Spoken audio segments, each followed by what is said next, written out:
Nos vamos a otras noticias que tienen que ver con la justicia que se expidió sobre el caso Sendik a propósito de esa instancia que era requerida por el juez sobre si existe o no existe la licenciatura en genética humana en Uruguay. Bueno, confirman que no existe dicha licenciatura en nuestro país. La justicia le pidió a la UDELAR que se expidiera en el marco del caso Sendik.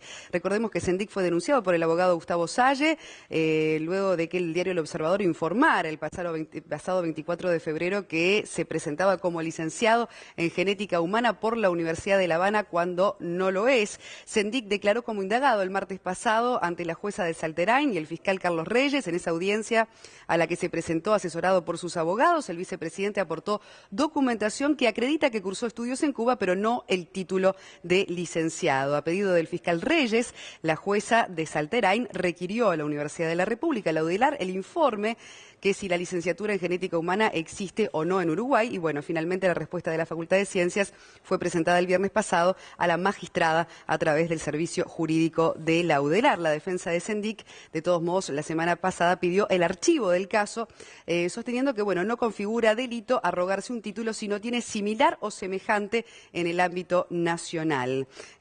Por lo pronto, bueno, a propósito de este tema entonces, hay que ver entonces cuál es la resolución final sobre este caso. Tenemos con nosotros al abogado Gustavo Salle, quien hoy nos acompaña para hablar de este y otros temas, ¿verdad?, en los que viene siendo, bueno, denunciante en este caso. Bueno, bienvenido.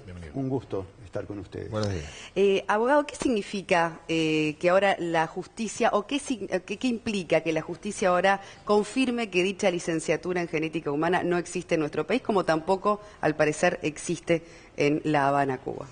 Bien, vale la pena primero puntualizar que el artículo 167 del Código Penal, que edita este delito de usurpación de título universitario, se inscribe dentro del capítulo de delitos contra la administración pública.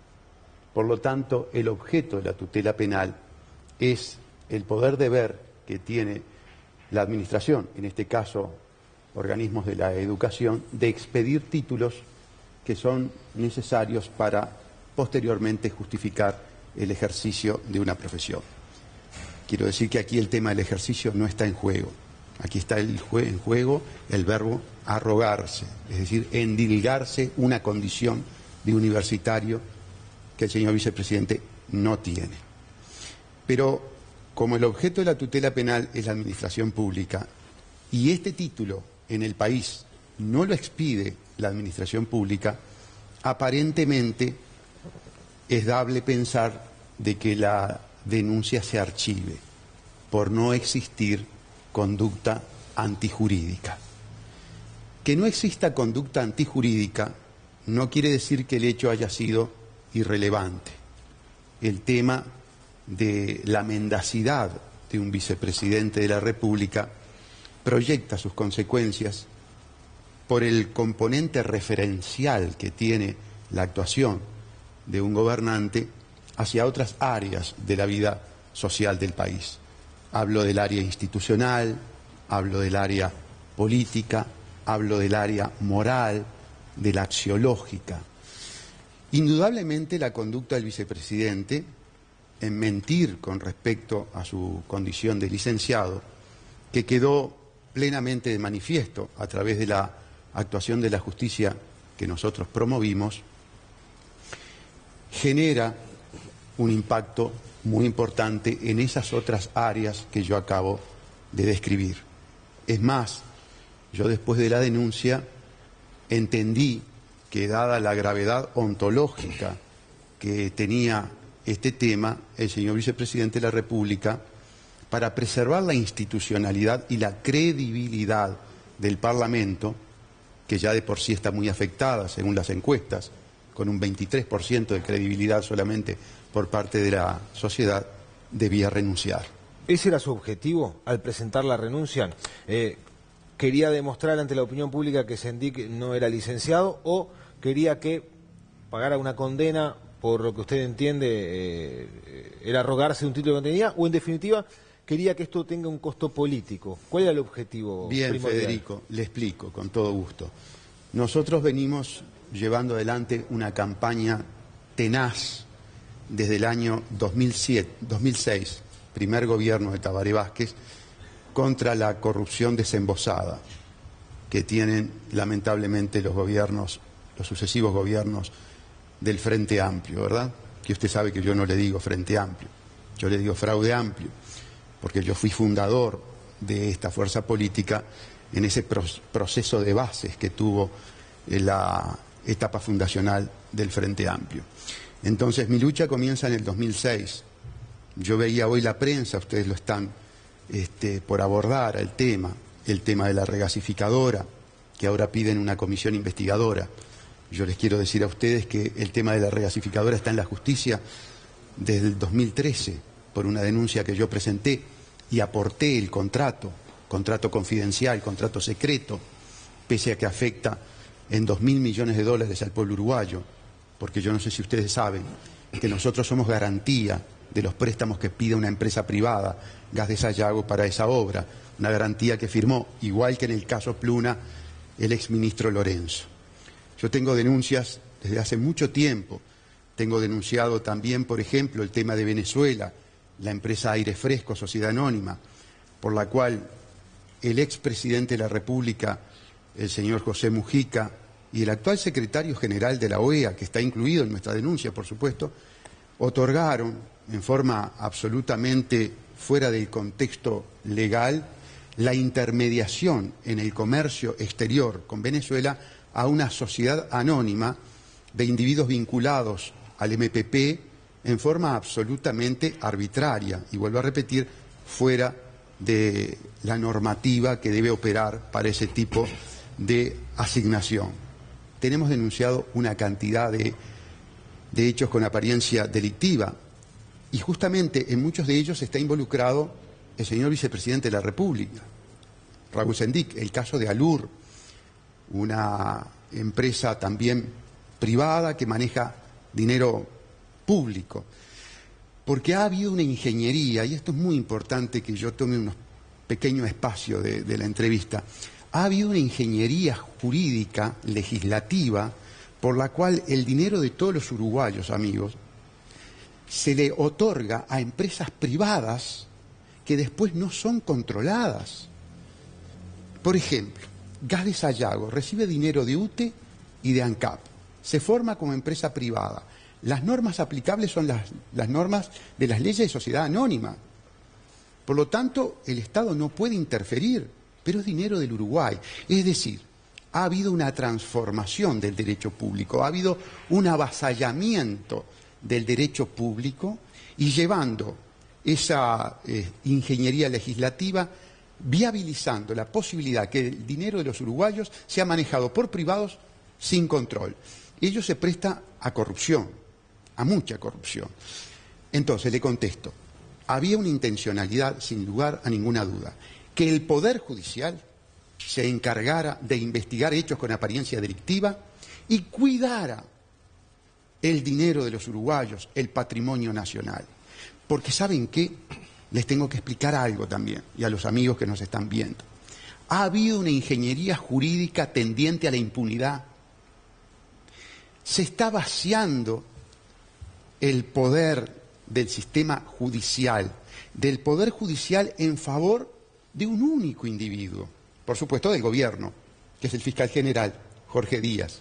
Todas estas modificaciones legislativas le quitan poder a los jueces independientes, o teóricamente independientes, ojalá fueran más independientes de lo que son, pero a esta cantidad de jueces que teóricamente tienen un marco jurídico de independencia, se les está quitando el poder y se les está asignando a un individuo del gobierno, al fiscal general, que además va a tener directivas, es decir, se avasalla la independencia técnica de los fiscales.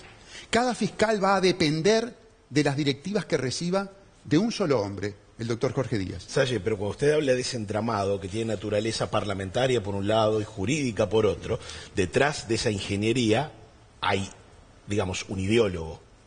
¿Quién sería en este caso? Los ideólogos son los think tank, los tanques del pensamiento de las grandes corporaciones internacionales. Créame que el poder real no radica en los gobernantes o en los partidos políticos. El poder real radica en una élite que se ha estructurado bajo la forma de corporaciones.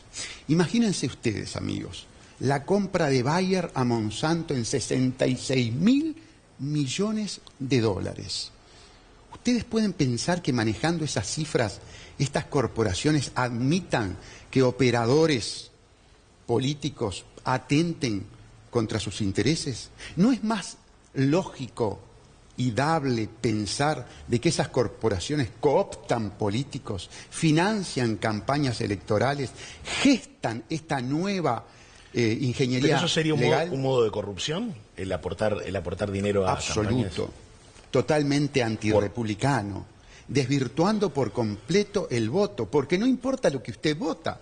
Y ahí está la falacia. ¿Qué importa votar blanco, colorado o Frente Amplio si en definitiva ellos responden a las grandes corporaciones? Ya vimos que López Mena, por ejemplo, era amigo de todos los partidos y colaboraba con todos los partidos.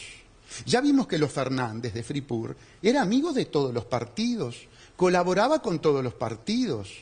Y bueno, obviamente debería estar investigado por la justicia en calidad de indagado, igual que Mujica, por el tema Pluna. Pero para volver a tomar el hilo conductor del tema de Sendik, entonces, frente a estas denuncias tan importantes, incluso no dejemos de lado la gestión propia de ANCAP, ¿cómo puede ser entonces que la licenciatura de Sendik, que quizás es hasta frívolo frente a estas otras realidades, haya tomado una dimensión más importante, en definitiva, para poder, entre comillas, atacar, si se quiere, al vicepresidente? Hay una respuesta clara a una pregunta aguda de parte suya. Lo controversial de Sendik. La figura de Sendik es controversial a partir del momento que fundió ANCAP. Fundió, podría ser un verbo, podría haber otro verbo mucho más drástico que la justicia está investigando, como por ejemplo saqueó. Veremos, está en la justicia, se está investigando.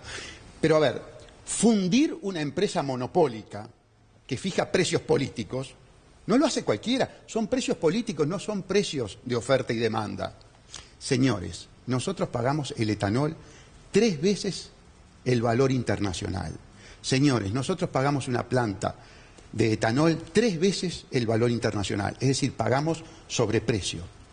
Por eso está fundido ANCAP, por eso hubo que recapitalizar ANCAP, que yo sinceramente la palabra recapitalizar es bastante eufemística. Claro, pero volviendo al punto, ¿por Sí. qué insistir entonces en llevar como tema central la licenciatura o no licenciatura del vicepresidente? Porque en principio, frente a la justicia, fue un aspecto altamente vulnerable. Y porque hubo una jueza que quiso investigar. Dicen Hubo una que para jueza otros lo casos citó. hay desinterés también ¿Cómo? judicial, para otros casos hay mayor apatía judicial en querer investigar. Total, total. Efectivamente, lo que yo acabo de decir. Pero la pregunta es al revés. ¿Por qué los fiscales no investigaron de oficio la mentira del vicepresidente? ¿Por qué tuvo que venir un ciudadano del llano a movilizar la justicia? ¿Por qué el doctor Salle tuvo que denunciar la regasificadora y en principio se la archivaron? ¿Por qué el doctor Salle en el 2007 denunció Pluna y le archivaron la causa? Y recién cuando los partidos políticos toman esa denuncia se reactiva, siendo que el auto de procesamiento, estimados amigos, se remite a los hechos del 2007. Es decir, la jueza Adriana de los Santos toma los hechos denunciados, la plataforma fáctica denunciada por el doctor Salle en el 2007 y encuentra que es delictiva en el 2013. Vale decir, si la justicia hubiera actuado en el 2007, nos habríamos ahorrado 380 millones de dólares, que bien se podrían haber destinado a muchos cometidos esenciales que están absolutamente decaecidos, desatendidos en este momento. Salle, el presidente de la República dijo que para él el tema Sendik era un tema laudado desde el punto de vista político e institucional, más allá del pronunciamiento que hiciera la justicia. ¿Qué le parece esa aseveración del presidente de la República? El presidente de la República suele dar por laudado muchos temas que aquejan enormemente al país. Es preferible que el señor presidente de la República no laude temas tan rápido. Él ha dado por laudado, por ejemplo, el tema ANCAP, Es más, él colaboró a recapitalizar ANCAP en un momento absolutamente inoportuno. Él debió esperar la decisión de la justicia, porque nosotros no sabemos si es una recapitalización o es un encubrimiento. Entonces, señor presidente, usted no lee por la Usted no habla de mala gestión de ANCAP, entonces. No, yo hablo de crímenes. Pero no habla de un problema de gestión. La crisis de ANCAP no es un problema de gestión. No, la crisis de ANCAP es robo. Es robo a través de sobreprecios. Sergio, no ocurrió en esta ocasión con el tema del título, pero Sendik podría ampararse en sus fueros en una futura investigación. Muy buena la pregunta. ¿Sabe una cosa? Sendik no dispone de los fueros. Los fueros son de la Cámara. Ningún legislador puede decir, me desafuero. Para desaforarse hay un artículo de la Constitución que hay que cumplir, que es el artículo 114. Es la Cámara la que decide si hay desafuero o no hay desafuero. Yo, si soy legislador, no puedo decir concurro a la justicia porque quiero, no. No, porque los fueros están previstos para proteger la separación de poderes. Y entonces la separación de poderes es un tema institucional, no es personal. Protege al órgano poder legislativo. Entonces no puede. Esta comparecencia, Sendik, no implica que haya renunciado a los fueros. Es tan solo no haberse acogido a los fueros en un momento en que podía. Es un tema cronológico, temporal, pero no institucional. Llegado el momento, si hubiera solicitud de procesamiento, el Poder Judicial le tiene que poder pedir al Poder Legislativo el desafuero. Él no puede decir, yo concurro. Mire, les explico. En el caso Fripur, que yo denuncié, Mujica compareció, cosa que la prensa no recogió mucho. Él compareció, y compareció a tachar un testigo que yo había puesto. Se presentó por escrito, la firma letrada desde el doctor Homero Guerrero, diciendo que ese testigo en realidad no era asesor de él. Esa comparecencia, siendo presidente de la República, no tuvo la trascendencia de desafuero, o en ese caso, la inmunidad que le corresponde. Los desafueros, las inmunidades son institucionales, no son personales. Bueno, ¿y qué va a pasar ahora con su denuncia también a que comparezca a la justicia Mujica por el caso Pluna, por él mismo haber dicho hasta públicamente ser el principal responsable, o el último responsable en todo caso, de lo ocurrido, sobre todo con el aval que fue otorgado a la empresa Cosmo? Claro, pero reclama que comparezca como indagado. Como indagado, correcto. Como indagado. Está bien. Él compareció por escrito como testigo. Yo estoy pidiendo que comparezca como indagado. Y explique la diferencia. Muy bien, correcto. Cuando usted declara como testigo, es un individuo ajeno al nexo de causalidad, a los hechos causales, a los hechos etiológicos, ¿verdad?, de la conducta con apariencia delictiva. Usted no tiene nada que ver con la gestación del crimen, ¿correcto? Pero vio y puede aportar elementos. Esa es la función procesal del testigo. Y no puede mentir, porque usted no tiene nada que ver. En cambio, cuando usted es indagado, usted tiene la posibilidad de mentir porque nadie está obligado a testificar en su contra, a declarar en su contra. Pero evidentemente, ser citado en calidad de indagado supone una sospecha, supone que hay indicios de su participación en el nexo causal con el resultado antijurídico, con el resultado criminal. Nosotros estamos pidiendo la participación de Mujica en el proceso como teniendo relevancia causal, como estando implicado en el crimen Pluna. Esa es la diferencia. Y lo hacemos en base a una confesión pública. El señor presidente de la República le dijo a todos los uruguayos, yo soy el responsable. Pero es más, el economista Caloya, cada vez que actuaba en el tema aval, siempre pedía la presencia del secretario de la Presidencia, Homero Guerrero. También vamos a pedir la declaración de testigo de Homero Guerrero, porque eran los ojos y en parte la voz de Mujica en esas negociaciones. En el tema Pluna, amigos, falta mucho por decidir. Yo les quiero decir, si tengo 2 segundos, lo siguiente. El procesamiento en el caso Pluna fue por estafa. ¿Qué significa estafa? Que usted realiza una suerte de estrategia con artilugios, con engaños, para inducir en error a un sujeto. La pregunta que yo le hago a ustedes y a los uruguayos, ¿ustedes pueden creer que Campiani y sus 4 socios tienen un cerebro tan privilegiado como para presentarse frente al presidente Vázquez al ministro Astori, al ministro Rossi, a la OPP, a toda la jurídica de presidencia, a toda la jurídica de esos ministerios y engañarlos. A ver, si eso sucedió, pasa lo siguiente: o esta gente tiene un problema de discapacidad, o no sucedió eso, sucedió algo diferente. Mujica, cuando se hace responsable, habla de las decisiones políticas. Él asume responsabilidad política. ¿Se puede pasar por el cernidor eso? ¿Diferenciar de la responsabilidad que puede asumir en caso de lo que usted califica como estafa? Excelente pregunta. ¿Sabe por qué? Porque lamentablemente este señor acuñó una frase de contenido jurídico que fue lo más nefasto que hayamos escuchado de los uruguayos. Lo político por encima de lo jurídico. Eso significa atentar contra los principios republicanos. Eso significa querer establecer la arbitrariedad política. Eso es liquidar el Estado de Derecho. Por supuesto, Federico, por supuesto, amigos, la actuación de los políticos debe ser siempre en el marco de la Constitución y de la ley. Y si un político se excede, agrede, infringe la Constitución y la ley, y esa actuación tiene naturaleza penal, tiene que actuar el Poder Judicial. Y no vale decir, como dice la casta política, queriendo una suerte de impunidad total, la judicialización de lo político. Por supuesto que lo político tiene que estar judicializado. Por supuesto que si la actuación política entraña actos de corrupción, tienen que ser investigados y tienen que ser penados.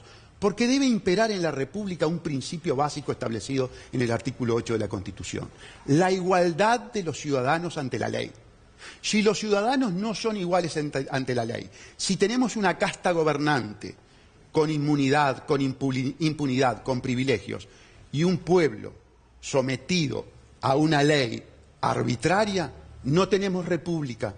No tenemos democracia, tenemos neofeudalismo. Salle, en base a lo que puede dictaminar la jueza de Salterain, usted decía incluso es probable que la denuncia se archive. Absolutamente. Y en ese caso, bueno, ¿qué le queda como conclusión de esta instancia? Porque ya había sido expuesto por un medio periodístico, Sendik, en este caso. ¿Sabe lo que me queda expuesto? Que los uruguayos debemos luchar por un poder judicial fuerte, por jueces independientes, por jueces valientes, que no podemos entregar el Poder Judicial a un solo hombre. Es vital para la República, es vital para la democracia, es vital para el pueblo realzar, enaltecer, robustecer la actividad de jueces independientes. Eso es lo que yo rescato como una experiencia vivificante. Pero usted está haciendo una acusación de que hay jueces operando políticamente. Yo entiendo que hay jueces atemorizados. Entiendo que hay jueces que no están debidamente respaldados. Entiendo que hay una apatía del pueblo con respecto a otorgarle a esos jueces el suficiente respaldo para que actúen con esa valentía e independencia. ¿Y si usted reuniera los elementos, podría denunciarlo? ¿Denunciar qué? Denunciar al juez en una instancia. Por supuesto que si yo tuviera actos de corrupción por parte de magistrados, no tendría ningún problema en denunciarlo, pero le quiero decir lo siguiente: yo ya denuncié al Poder Judicial. Permítame recordarles que en el caso de los Peiranos, cuando el senador Sergio Abreu le hace una gauchada a Gonzalo Fernández, que el estudio defendía a alguien en el caso de Peiranos, nosotros denunciamos al Tribunal de Apelaciones, que ratificó una sentencia salvaje que después la Suprema Corte de Justicia felizmente casó. Por lo tanto, lo que usted me dice ya pasó. Yo ya denuncié al Poder Judicial. Ahora, Salle, ¿cómo responde a todas las críticas con respecto a su persona, de sus intenciones políticas con estos casos? ¿También se siente un poco solo en esta cruzada de hacer estas denuncias, además hacerlo a través de los medios de comunicación? ¿Cómo es un poco, digamos, también su lugar en esta situación donde se le achaquen esos intereses políticos por sobre otros intereses? Le contesto, dos cosas le contesto. Primero, yo reconozco que soy un operador político. ¿Y saben qué? Todos los uruguayos deberíamos ser operadores políticos, porque todos los seres humanos, como dijo Aristóteles, somos animales políticos. porque toda la actuación de los políticos repercute en nosotros, colectiva e individualmente. Así que soy un operador político. ¿Político partidario? Soy un operador político. Electoral? Soy un operador político. Le contesto, Federico, no soy un operador político partidario. Segundo, el día que usted vea, en este contexto actual que vive el planeta, que el doctor Salle tiene posibilidades de ser presidente, apueste que gana, que lo está bancando una corporación. O sea, no transaría. No hay con otra lógica. No transaría en postularse, por ejemplo, como posible candidato, justamente porque sería transar con el propio sistema. Exactamente. Me quedo muy cómodo en el llano desarrollando esta actividad, que es una actividad política, que no es partidaria y que es muy importante que los pueblos tengan actividad política fuera de los aparatos políticos. Y necesitaría más apoyo, por eso yo le preguntaba también sobre la soledad en su rol, ¿no? Me siento profundamente apoyado por una institución que lamentablemente en la partidocracia se busca diluir, que es el pueblo. ¿Usted cree que con todas estas denuncias que hizo, hay actores de la política uruguaya que, con el caso Pruna, con el caso ANCAP, con otros que ha denunciado, se enriquecieron de forma ilícita? Y le pregunto por lo siguiente: usted convoca a Mujica para que se le tome declaración como indagado, y se habla de Mujica que vive en condiciones muy austeras. El mundo lo conoció como el presidente pobre en su momento. Hubo empresarios que colaboraron con campaña de todos los partidos, que dijeron después que se pagaron los votos, el único que iba a volver la plata fue Mujica. ¿Usted entiende que pudo haberse quedado con dinero que producto de todas estas situaciones, de Pluna, de ANCAP, en fin, de ese tipo de cosas? Sin lugar a duda, la corrupción empobrece enormemente a los pueblos y enriquece a una élite corrupta, ¿verdad? Yo puedo operar en forma ilegal para enriquecerme personalmente o para que se enriquezcan terceros.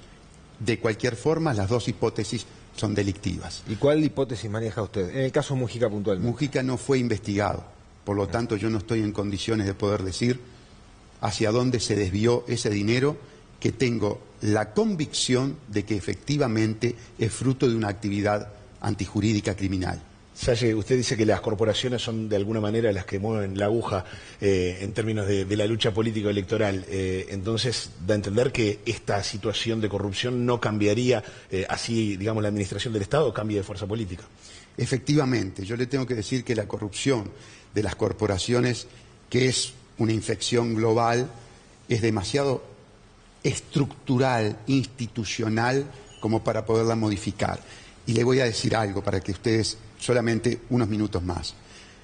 El dólar, la moneda universal, ¿verdad?, que todos manejamos, es un fraude.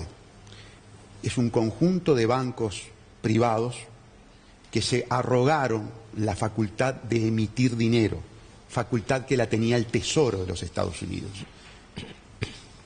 Ese banco privado, para emitir el dólar, le cobra al pueblo de los Estados Unidos, y vía otros mecanismos, como la inflación, nos cobra a todos los ciudadanos del mundo, a todos los habitantes del planeta. Es decir, tenemos un sistema capitalista ontológicamente fraudulento. Somos esclavos, no somos ciudadanos. Esa es la triste realidad. Es muy duro internalizar este tema. Hay todo una suerte de reacción psicológica a lo que dice el doctor Salle. Yo sé que a la gente le cae mal que yo maneje el concepto esclavitud, pero esa es la realidad cuando se profundiza en el estudio de la situación política global actual. Muy bien, muchísimas gracias. Gracias. Por último, rápidamente, para volver al hilo conductor inicial que tenía que ver con la licenciatura de Sendik, el hecho de que no haya consecuencias, ni jurídicas en definitiva, ni políticas, ¿qué mensaje también queda explícito? Que no haya consecuencias jurídicas es un tecnicismo que la gente debe entender. La gente debe entender que los jueces se manejan con criterios técnicos, ¿verdad? Los jueces no pueden gritar, no pueden cobrar el grito. Pero en el ámbito político es evidente que esto tiene una enorme consecuencia, y es que si se permanece indiferente ante la mendacidad del señor vicepresidente, las próximas encuestas no darán el 23%, darán el 11%. Y les quiero decir algo muy cortito para terminar. En 1984, el economista Daniel Bastori, cuando era socialista, profetizó que si se mantenía el modelo de larga data en el Uruguay, que él mantiene hoy, se terminaba en una dictadura militar. Cuidado, cuidado, señor ministro. Va a ser una profecía autocumplida. Muchas gracias. Muchas gracias, doctor Salle.